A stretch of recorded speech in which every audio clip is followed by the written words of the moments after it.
Welcome to sports life. আপনাদের সাথে আছি আমি মঞ্জুরি আজাদ এবং সেই সঙ্গে রয়েছে আমি সৈয়দ আবিদ হুসাইন সামি। উইন্ডিজের সঙ্গে টেস্ট সিরিজ শুরু হচ্ছে আগামী ৩রা ফেব্রুয়ারি। তবে তার আগে 3-3 প্রস্তুতি ম্যাচ খেলেছে উইন্ডিজ।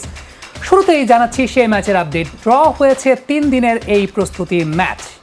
যেমনটা জানাচ্ছিলাম যে 3 দিনের এই প্রস্তুতি ম্যাচটি ড্র হয়েছে 389 রানের জয়ের লক্ষ্যে। তৃতীয় দিন শেষে বিসিবির স্কোর দাঁড়ায় 2 উইকেটে 63 রান। দ্বিতীয় ইনিংসে 291 রানে গুটিয়ে গেছে Windies. Chittagong M A Aziz স্টেডিয়ামে প্রথম ইনিংসে 97 রানের লিড নিয়ে দিন শেষ করে উইন্ডিজ। ক্যাম্পবেলকে 68 রানে সাইফ হাসান আর বোনারকে 80 রানে ফিরিয়েছেন খালেদ আহমেদ। শেষ দিকে রেমন রেইফারের অপরাজিত 49 রানে 291 রান করে উইন্ডিজ। তাদের লিড হয় 388 রানের। মুকিদুল 4 আর খালেদ নেন 3টি উইকেট। জবাবে সুবিধা করতে পারেনি সাইফ হাসান আর নাইম শেখ। তবে 23 রানে অপরাজিত থাকেন সাদমান ইসলাম আর ইয়াসির রাব্বি করেন 33। শেষ পর্যন্ত অবশ্য ড্র হয় ম্যাচ। এর আগে 2 স্পিনারের দাপটে প্রথম ইনিংসে বিসিবি একাদশ থামে 160 রানে। অফ স্পিনার রাহকিম কর্নওয়েল নেন 5টি উইকেট।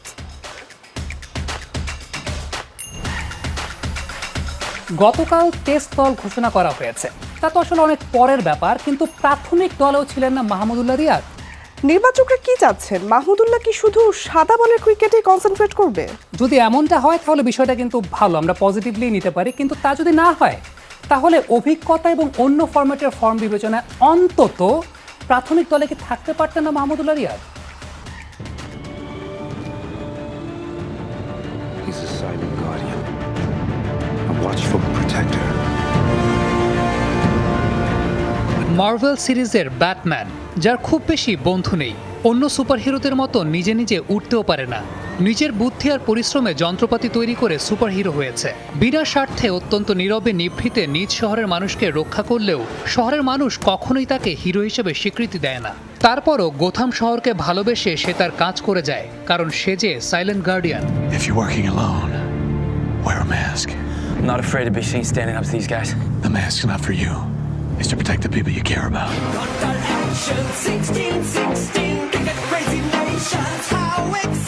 বাংলাদেশ ক্রিকেটের dark knight, silent guardian Mahmudullah Riyad, যিনি মেধাবী কিংবা সর্বজয়ী রূপ নয়, বেছে নিয়েছেন শ্রমিক রূপ।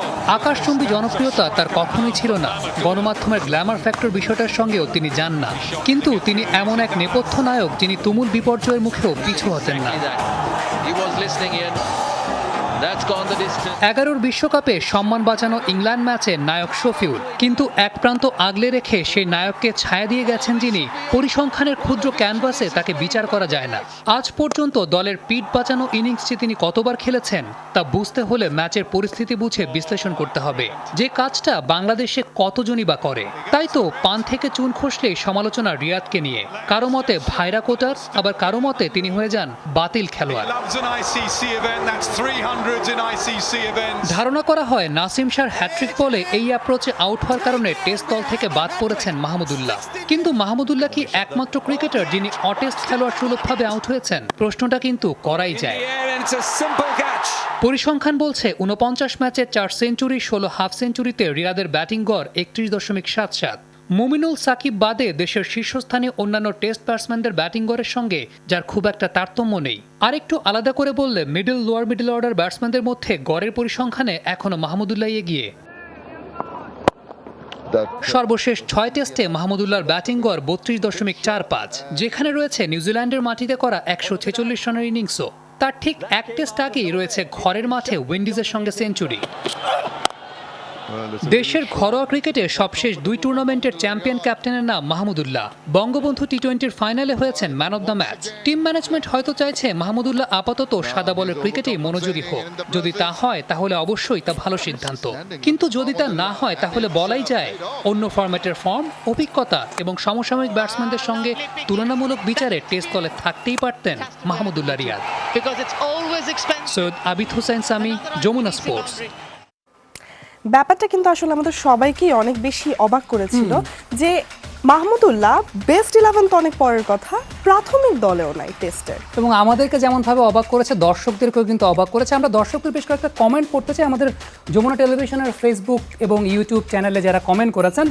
মোহাম্মদ সিদ্দিক, তার কমেন্টটা পড়তে চাই। শান্ত আর মিথুন কিভাবে, যেখানে মাহমুদুল্লাহ ভাই এবং ইমরুল কায়েস নাই, আহারে নির্বাচক, এমন কমেন্ট তিনি করেছেন। রুহুল আমিন বলেছেন যে জায়গায় মাহমুদুল্লাহর মতো প্লেয়ার জায়গা পানে সেখানে ইয়াসির রাব্বি কিভাবে। জুনায়েদ রহমান বলেছেন মাহমুদুল্লাহ দলে নেই কেন, নির্বাচক আমার বোঝা আসে না, কি দেখে বিচার করে। নাজিম কাজী তিনিও বলেছেন যে মাহমুদুল্লাহ কেন নেই। মোহাম্মদ শহীদুল ইসলাম রুয়েব তিনি বলেছেন টেস্ট স্কোয়াডে মাহমুদুল্লাহর নাম নেই, মিথুনের নাম কেন আছে। এগুলো নিয়ে আসলে মূলত তারা কথা বলেছেন এবং দর্শকদের পয়েন্টটা আসলে ভ্যালিড যে আসলে কোন বিচারে বা কোন যুক্তিতে মাহমুদুল্লাহ রিয়াদকে বাদ দেওয়া হয়েছে। আমরা গত কদিন আগে মাহমুদুল্লাহ রিয়াদের একটা ইন্টারভিউ পড়ছিলাম একটা জাতীয় দৈনিক পত্রিকায়, এবং সেই ইন্টারভিউটা যিনি নিয়েছিলেন Sekandar Ali, senior sports reporter দৈনিক সমকাল, আমাদের সঙ্গে যুক্ত হচ্ছেন। সেকান্দার ভাই, আশা করছি আপনি আমাকে শুনতে পাচ্ছেন। একটু আপনার কাছে জানতে চাইবো, জি একটু আপনার কাছে জানতে চাইবো যে অনেকেই বলেন যে পাকিস্তানের সঙ্গে নাসিম শাহর হ্যাট্রিক বলে রিয়াদের আউট হওয়ার যে অ্যাপ্রোচটা, এই অ্যাপ্রোচটার কারণে পরবর্তী সময় তাকে টেস্ট দল থেকে বাদ দেওয়া হয়েছে। আমার আপনার কাছে যে প্রশ্নটা তা হচ্ছে অভিজ্ঞতা, অন্যান্য ফরম্যাটের ফর্ম সব কিছু বিবেচনায় অন্তত প্রাথমিক দলে রিয়াদ থাকতে পারতেন কিনা? ডেফিনেটলি থাকতে পারতেন, কারণ মাহমুদুল্লাহ রিয়াদের একটা এক্সপেরিয়েন্স আছে। তিনি ইন্টারন্যাশনাল ক্রিকেটে কিন্তু একদিনে তৈরি হননি, আর দীর্ঘদিনের এক্সপেরিয়েন্স দিয়ে তিনি কিন্তু ক্রিকেটে টিকে আছেন এবং টিকে ছিলেন এতদিন পর্যন্ত। টেস্ট ক্রিকেটে তাকে বিবেচনা করা হয়নি হয়তো অন্য কোনো কারণে। আপনি যেটা বললেন যে একটা ইনিংসে তার আউট হওয়া নিয়ে, তার আউট হওয়ার ধরন নিয়ে প্রশ্ন উঠেছে এবং তাকে বাদ দেওয়া হয়েছে। আমি এটা সাথে একমত পোষণ করি না। টিম ম্যানেজমেন্ট প্রি প্ল্যান্ড, অর্থাৎ পরিকল্পনা পূর্ব পরিকল্পিত সিদ্ধান্ত থেকে তাকে হয়তো সরিয়ে দিচ্ছে। আমার কাছে যেটা মনে হয় তার সঙ্গে কথা বলা বা তার এক্সপেরিয়েন্স, তার ক্যারিয়ার এ পর্যন্ত দেখে আসার পরে। তবে যেটা হচ্ছে মাহমুদুল্লাহর মতো একজন এক্সপেরিয়েন্স ক্রিকেটারকে আরও অনেকদিন টেস্টে সুযোগ দেওয়া যেত, কারণ উনি তার কিন্তু একটা ভার্সন না, দুটো ভার্সন দিয়ে কিন্তু কাজ করেন।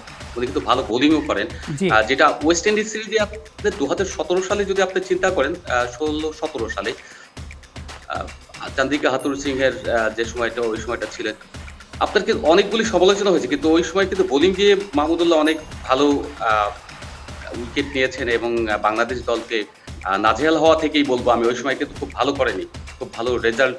সিকান্দার ভাই, আরেকটা বিষয় একটু জিজ্ঞেস করি, বড় বড় দলগুলোতে আমরা দেখি যে কোন একটা পার্টিকুলার প্লেয়ারকে তারা একটা ডিফারেন্ট ফরম্যাটের জন্য বা একটা পার্টিকুলার ফরম্যাটের জন্য চিন্তা করেন। যদি বিষয়টা এরকম হয় যে মাহমুদুল্লাহ রিয়াদকে নিয়ে বিসিবি চিন্তা করছেন শুধুমাত্র তিনি সাদা বলের ক্রিকেট খেলবেন, এই বিষয়টা কি ইতিবাচক কোনো সিদ্ধান্ত কিনা, আপনার কাছে কি মনে হয়? বা আদৌ এরকম চিন্তা থেকে আসলে মাহমুদুল্লাহকে টেস্ট থেকে বাদ দেয়া কিনা? এরকম একটা চিন্তা থেকেই তারা করেছেন, যেটা বিসিবি বলবো না, এটা টিম ম্যানেজমেন্ট বেসিক্যালি এটার সঙ্গে ইনভলভমেন্ট।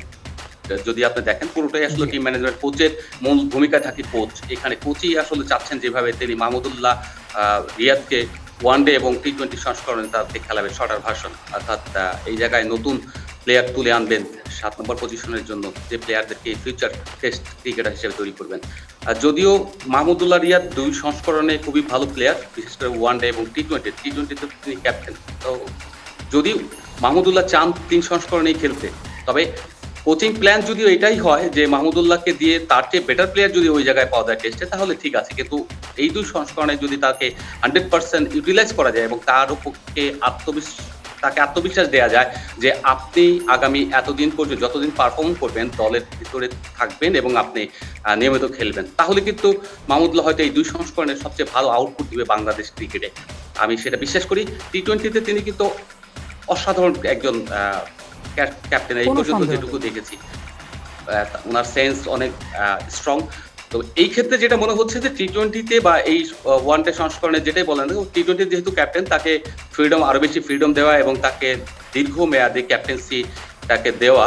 আগামী পরপর কিন্তু 2টো টি-20 ওয়ার্ল্ড কাপ আছে, এই সময় যদি এই দ্রুত সময়ে তাকে যদি এই দায়িত্বগুলি না দেওয়া হয় বা তাকে এনশিওর না করা হয় যে আপনাকে 2টো ওয়ার্ল্ড কাপই করতে হবে এবং আপনি 2টো ওয়ার্ল্ড কাপেও ক্যাপ্টেন থাকবেন যদি আপনি ফিট থাকেন, সেক্ষেত্রে কিন্তু মাহমুদুল্লাহ ভালো করবে। আর যদি আপনার এই অ্যাসুরেন্সগুলি না পায়, সিরিজ বাই সিরিজ এরকম চিন্তা থেকেই করে প্ল্যান করে, তাহলে কিন্তু একটা বড় বিপদ। সিকান্দার ভাই, আপনি তো হচ্ছে গিয়ে মাহমুদুল্লাহর হচ্ছে মানে ইন্টারভিউটা নিয়েছেন, তো আপনার কাছে কি এমন কোনো তথ্য আছে বা মাহমুদুল্লাহ এমন কোনো কিছু বলেছে তার ক্রিকেট খেলা নিয়ে বা ক্যারিয়ার নিয়ে যেটা তাদের ফ্যান্সদের জানা উচিত, বাট হয়তো বা সময়ের অভাবে আপনি বলতে পারেননি, এমন কি কোনো কিছু আছে? দেখুন, মাহমুদুল্লাহ যেটা হচ্ছে যে অফ দ্য রেকর্ড তো অনেক ধরনের কথা হয়, যে কথাগুলি আসলে অফ দ্য রেকর্ডই থাকে, আমরা প্রকাশ করতে পারি না। তারপরে যেটা হচ্ছে যে আপনি টেস্ট ক্রিকেটে তার খেলার যে আগ্রহ, যে আর্ট, আমি তাকে যেমন প্রশ্ন করেছিলাম, আপনি কি নিজেই টেস্ট ক্রিকেট ছেড়ে দিলেন? আমাকে কাউন্টার প্রশ্ন করা হয়েছিল, আপনার কি মনে হয়? আমি বললাম, আপনাকে আরো সিরিয়াস, আপনি কি সিরিয়াস এই ব্যাপারে, এই জায়গাটাতে, যে আপনি যে কোনো মূল্যে টেস্ট পেতে চান? তিনি আমাকে কাউন্টার প্রশ্ন করলেন, হাসলেন, যদিও হাসে একটা ফানি কনভারসেশনের মতোই। আপনার কি মনে হয়? আমি বললাম, আপনি, আমার কাছে মনে হয় আপনি 100% সিরিয়াস এবং আপনি ব্যাক করবেন, আপনার এরকম মোটিভ আছে। উনি বলছে, আমি সর্বোচ্চ চেষ্টা দিই, আমি মানে অন্তপ্রাণ মানে টেস্টেড ক্রিকেটের জন্য, এবং আমি এখানে যদি আমি সর্বোচ্চ চেষ্টাটা করব, আমার চেষ্টায় কোনো ঘাটতি থাকবে না, বাদ বাকিটা টিম ম্যানেজার। সেকেন্দার ভাই, আপনার এই জায়গা থেকে কথার তার সারমর্ম যেটা বুঝতে পারলাম যে মাহমুদুল্লাহ রিয়াদ এখনো তিনি টেস্ট ক্রিকেট খেলতে চান, নিজেকে অ্যাভেলেবল রাখতে চান। সেকেন্দার ভাই, আপনাকে অসংখ্য ধন্যবাদ। আমাদের সময়টা আসলে খুবই স্বল্প, হয়তো আরও অনেক তথ্য আপনার কাছ থেকে জানতে পারতাম। অসংখ্য ধন্যবাদ। এর মধ্যে আরেকটা আপডেট একটু দর্শকদের সঙ্গে আমরা শেয়ার করতে চাই, তা হচ্ছে ইনজুরি থেকে ফেরার লড়াইয়ে থাকা সাকিব আল হাসান টানা দ্বিতীয় দিন প্র্যাকটিস করেছেন জোহর আহমেদ চৌধুরী স্টেডিয়ামে। দলের বিশ্রামের দিন মূলত বোলিং করেছেন বিশ্বসেরা এই অলরাউন্ডার। এদিকে ওয়ানডের পর টেস্ট অভিষেকের অপেক্ষায় থাকা পেসার হাসান মাহমুদকে বলছেন ভবিষ্যতের কান্দের, এমন মন্তব্য করেছেন হাবিবুল বাশার। রোববার অনুশীলন ছিল না বাংলাদেশ দলের। টানা 3 দিনের অনুশীলনের পর মোমিনুলদের জন্য দিনটি নির্ধারিত ছিল বিশ্রামের জন্য। আগের দিন ব্যাটিংয়ের সময় হালকা ব্যথা নিয়ে মাঠ ছেড়েছিলেন সাকিব আল হাসান। অনুশীলনের ঘাটতি পুষিয়ে নিতেই ছুটির দিনে তাসকিনকে সঙ্গী করে হাজির তিনি জোহর আহমেদ চৌধুরী স্টেডিয়ামে। উপস্থিত কোচিং স্টাফদের সবার নজরও ছিল তার উপর। হবেই না কেন, ওয়ানডের পর সাকিবের টেস্টে ফেরা নিয়ে তাদেরও আগ্রহের কমতি নেই। একটা বেস্ট প্লেয়ার টিমের মধ্যে থাকলে টিমের মোরাল বুস্ট আপ সবসময় থাকে। তো আমার বিশ্বাস সাকিবের ইনক্লুশন অবশ্যই টিমের অনেক সাহায্য করবে ভালো খেলার জন্য। সাকিবে বর্তমান দেখলেও নির্বাচকদের কাছে টাইগারদের ভবিষ্যৎ হতে পারেন হাসান মাহমুদ। ওয়ানডে অভিষেকে প্রতিভার আভা ছড়ানো হাসান লঙ্গার ভার্সনে অনভিজ্ঞ হলেও দ্রুতই পরিণত ক্রিকেটারের রূপ পাবেন বলছেন নির্বাচকরা। 3 ফরম্যাটের ক্রিকেটেই তিনি দেশের হয়ে খেলবেন বলেই বিশ্বাস নান্নু সুমনদের। খুব বেশি first class match Hasan Mahmud খেলেনি, বাট এই ছেলেটা কিন্তু যথেষ্ট পরিণত হয়েছে অল্প সময়ের মধ্যে। আমাদের জন্য একটা খুব ভালো একটা ট্যালেন্ট। রোববার পর্যন্ত শতভাগ ফিট হয়ে ওঠেননি সাকিব, তবে টিম ম্যানেজমেন্টের একটি সূত্র বলছে 80% ফিট হলে চট্টগ্রাম টেস্টে খেলবেন সাকিব আল হাসান। আর তাই যদি হয় তাহলে ভবিষ্যতের বিবেচনায় নাকি একাদশে সাকিবের সঙ্গী হবেন 3 স্পিনারের পরিবর্তে 2 জন। হাসিনুর রহমান, যমুনা স্পোর্টস, চট্টগ্রাম। আশা করছি সাকিব পুরোপুরি ফিট হয়ে মাঠে ফিরবেন, সেই আশাই করা উচিত। তোমার কাছে আমার একটা প্রশ্ন আছে, তা হচ্ছে ক্রিকেট খেলা শুরু করার বয়স কত হওয়া উচিত সর্বনিম্ন? যদি ফিটনেস ঠিক থাকে তাহলে তো যে কোনো বয়সী ক্রিকেট শুরু এবং শেষ করতে পারে। কথাটা কিন্তু আসলে মন্দ বলেনি, তার মানে আমারও এখনো ক্রিকেটার হিসেবে সম্ভাবনা তৈরি আছে, তাই তো? অবশ্যই। এনিওয়েজ, তবে এই বিষয়টাকে প্রমাণ করেছেন পাকিস্তানের নোমান আলী। শ্রমিকের ছেলে নোমান আলী অভিষেকে নাড়িয়ে দিয়েছেন ক্রিকেট বিশ্বকে, ভেঙেছেন 71 বছরের পুরনো রেকর্ড। অভিষেকে নিয়েছেন 7 উইকেট, যা কিনা বেশি বয়সে অভিষিক্ত বোলারের উইকেট শিকারের নতুন এক রেকর্ড। শুধু তাই নয়, স্পিনার হিসাবে ভেঙেছেন 87 বছরের পুরনো রেকর্ড। স্রষ্টার অপার বিস্ময় প্রতিটি মানুষ, কারণ প্রত্যেক মানুষই বৈশিষ্ট্যে আলাদা, সৃজনশীলতার আধার। সেই সৃজনশীলতা কবে, কখন, কোথায় কাজে লাগবে কেউ জানে না। তাই তো ভারতচন্দ্র বলে গেছেন, যেখানে দেখিবে ছাই উড়াইয়া দেখো তাই, মিলিলেও মিলিতে পারে অমূল্য রতন। তেমনই এক রত্ন পেয়ে গেছে পাকিস্তান ক্রিকেট, যে রত্ন বাস্তবতার আগুনে পুড়ে নিখাদ এক রত্ন। পাকিস্তানের করাচি থেকে 285 কিলোমিটার দূরে ক্ষিপ্র গ্রামে জন্ম নোমান আলীর। বাবা কাজ করেন তেল কোম্পানিতে। কে ভেবেছিল তেল কোম্পানির শ্রমিকের ছেলে আসবে, দেখবে আর জয় করবে অভিষেক টেস্টেই, তাও আবার 34 বছর বয়সে। 71 বছরের মধ্যে তার চেয়ে বেশি বয়সে অভিষিক্ত কোনো ক্রিকেটার 7 উইকেট নিতে পারেননি। শুধু স্পিনারদের মধ্যে হিসেব করলে 87 বছরের পুরনো রেকর্ড ভেঙে দিয়েছেন তিনি। পাকিস্তানের পক্ষে অভিষেকে 5 উইকেট নেয়া 12তম বোলার তিনি। তবে গ্রিন শার্টদের হয়ে অভিষেকে 5 উইকেট শিকারী প্রথম বাঁহাতি স্পিনার নোমান আলী। দক্ষিণ আফ্রিকার বিপক্ষে 73 রানে 7 উইকেট, যা কিনা পাকিস্তানের পক্ষে অভিষেকে ষষ্ঠ সেরা বোলিং ফিগার। 13 বছর ধরে প্রথম শ্রেণীর ক্রিকেটে নিজেকে প্রমাণ করে আসছেন এই বাঁহাতি স্পিনার। 80 ম্যাচ খেলে নিয়েছেন 292 উইকেট, যেখানে 16 বার 4 উইকেট আর 19 বার নিয়েছেন 5 উইকেট। একই জায়গায় দীর্ঘক্ষণ বল করার অসাধারণ যোগ্যতা আছে নোমানের। দ্বিতীয় টেস্ট শুরুর আগে টেস্ট আঙ্গিনায় 34 বছরের এই বুড়ো শিশুর ভয়ে কাঁপছে এখন দক্ষিণ আফ্রিকা। মামুনুর রশিদ, যমুনা স্পোর্টস।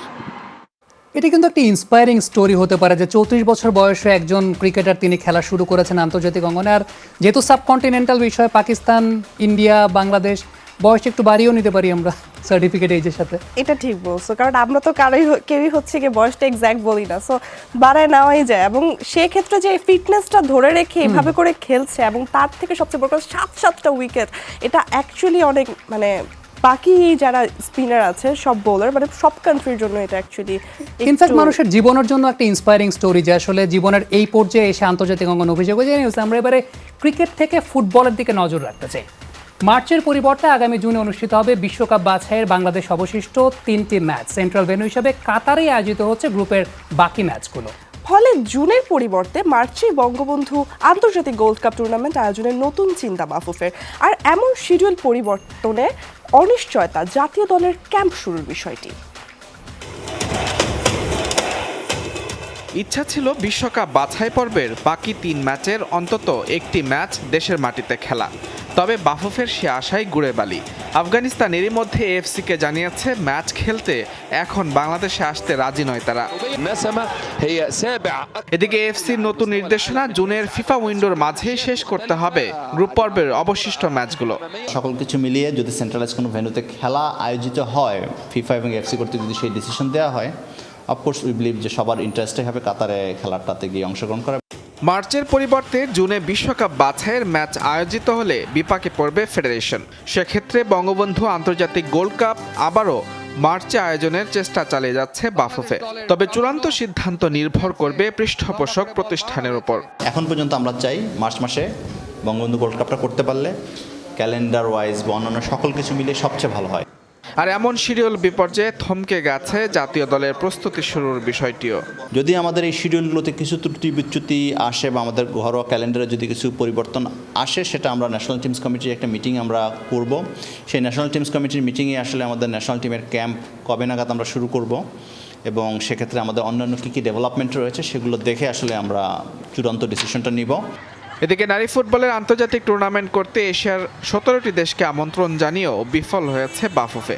তাই ফেব্রুয়ারির ফিফা নারী উইন্ডোতে এবারও কোনো ম্যাচ খেলা হচ্ছে না সাবিনা তোহরাদের। মুজরাবিন তারেক, যমুনা স্পোর্টস, ঢাকা। এই পর্যায়ে জানিয়ে দিচ্ছি আজকের দিনের উল্লেখযোগ্য কিছু খেলার খবর। ইউরোপের আদলে হবে বাফুফের ফুটবল একাডেমির কার্যক্রম, জানিয়েছেন বাফুফের সহসভাপতি আতাউর রহমান মানিক।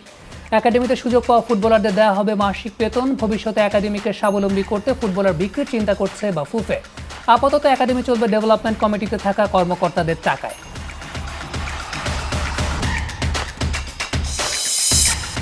হাসপাতাল থেকে ছাড়া পেয়েছেন সৌরভ গাঙ্গুলী, সম্পূর্ণ সুস্থ আছেন বলে জানিয়েছেন চিকিৎসকরা। আজ সকালে হাসপাতাল থেকে ছাড়া পান সৌরভ। নিজের গাড়িতে করে বাড়িতে ফেরেন তিনি। 27 জানুয়ারি আবারও বুকে ব্যথা অনুভব করা একটি বেসরকারি হাসপাতালে ভর্তি হয়েছিলেন বিসিসিআই সভাপতি। এরপর দিন তার বুকে বসানো হয় 2টি সেন্ট।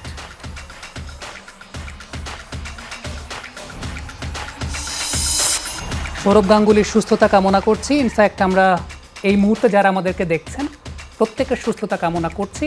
আর সবচেয়ে বড় বিষয়টা, খেলাধুলার সঙ্গে থাকলে, খেলাধুলা নিজের মাধ্যমে গ্রহণ করলে কিন্তু মনটাও ভালো থাকে, শরীরটাও সুস্থ থাকে। সেই সুস্থতা কামনা করে আজকের স্পোর্টস লাইফ থেকে এখানে বিদায় নিচ্ছি। এক্স্যাক্টলি, সবাই আবারও সুস্থ থাকবেন এবং অনেক অনেক ভালো থাকবেন। আল্লাহ হাফেজ।